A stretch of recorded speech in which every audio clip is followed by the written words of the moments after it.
Welcome everyone to the Amoolah-keto and low-carb channel. Today I'll be making a quick and easy breakfast idea, chocolate cereal bits.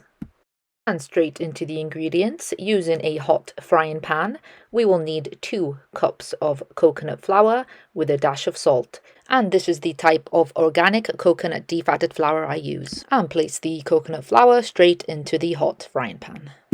We will need to toast the coconut flour till golden brown.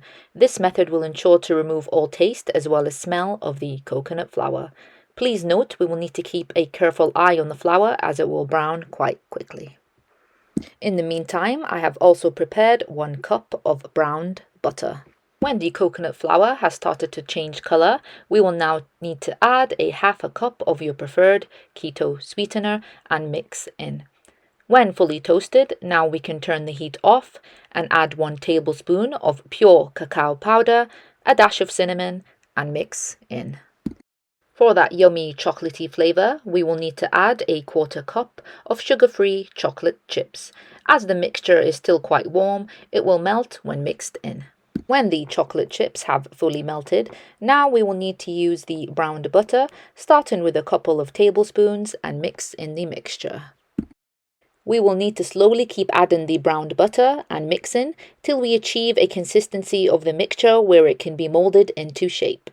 Now using our mixture, it's time to form the chocolate cereal bits. For this, we will need to use a vegetable chopper or vegetable cutter. I find mine on Amazon.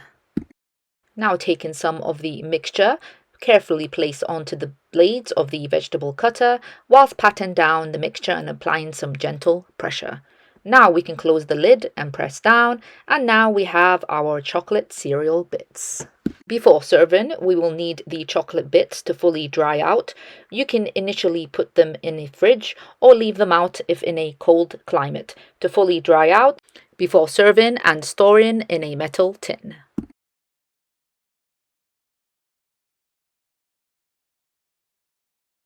Here is our chocolate cereal bits straight out of the fridge. Like I mentioned, I store mine in a metal tin to keep fresh. They are nice and crunchy. I love these for breakfast. I like mine with some sugar-free almond milk. They keep their shape and taste great even in the milk. I hope you try this easy, quick recipe out. Any questions, please leave them below. And until next time.